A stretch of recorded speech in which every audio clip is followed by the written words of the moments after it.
ഒരു പാൻ അങ്ങോട്ട് വെച്ച് കൊടുക്കുക അടുപ്പത്തോട്ട്. കുറച്ച് വെളിച്ചെണ്ണ അങ്ങോട്ട് ഒഴിക്കുക. ലേശം കടുകൊന്ന് ഇട്ട് കൊടുക്കുക. പെരുംജീരകം അങ്ങോട്ട് ഇട്ട് കൊടുക്കുക. വെളുത്തുള്ളി ചെറുതായിട്ടൊന്ന് അരിഞ്ഞ് വെച്ചിരിക്കുന്നത്, ഇഞ്ചി അരിഞ്ഞ് വെച്ചിരിക്കുന്നത് ഇതൊന്ന് ഇളക്കി കൊടുത്ത് 3 വലിയ സവോള പൊടിയായിട്ട് അരിഞ്ഞ് വെച്ചിരിക്കുന്നത്, എരിവിനാവശ്യമുള്ള പച്ചമുളക് ഇച്ചിരി ഉപ്പ് പൊടിയും കൂടി ഇട്ട് കൊടുക്കുകയാണ്. 1-2 തണ്ട് കറിവേപ്പില. ഇതേപോലെ ഒന്ന് കളർ മാറി വരുമ്പോഴത്തേക്കും തീ ഒന്ന് കുറച്ച് വെക്കും. ഒരു 2 ടീസ്പൂൺ അളവിൽ എരിവില്ലാത്ത കാശ്മീരി മുളക് പൊടി, 1 ടേബിൾ സ്പൂൺ മല്ലിപ്പൊടിയും കൂടെ അങ്ങോട്ട് ഇട്ട് കൊടുക്കുക. ഒരു 1/4 ടീസ്പൂൺ മഞ്ഞൾപ്പൊടി. ഇതേപോലെ ഒന്ന് ഇളക്കി ഈ പൊടികളുടെ ആ പച്ചച്ചപ്പ് ഒന്ന് മാറിയതിന് ശേഷം നമുക്ക് തക്കാളിയും കൂടി ഇട്ട് കൊടുക്കാം. നല്ലപോലെ ഒന്ന് മിക്സ് ചെയ്തെടുക്കുക.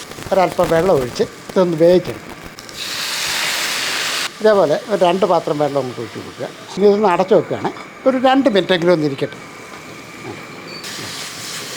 ഒരു 1/4 ടീസ്പൂൺ കുരുമുളക് പൊടി ഞാൻ ഇടുന്നുണ്ട്. നമുക്കൊരല്പം മസാലപ്പൊടിയും കൂടി ഇട്ട് കൊടുക്കുക. 1 ടേബിൾ സ്പൂൺ ടൊമാറ്റോ കെച്ചപ്പിട്ടു.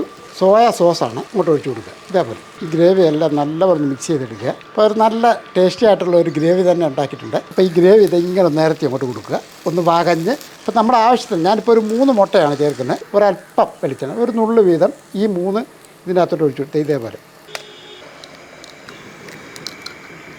ഒരു നുള്ള ഉപ്പ് പൊടി ഇതിൻ്റെ മേളിലോട്ടൊന്ന് ഇട്ട് കൊടുക്കുക.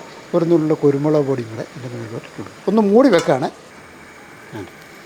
അപ്പോൾ നമ്മുടെ ബുൾസൈ റോസ്റ്റ് റെഡി ആയിട്ടുണ്ട്.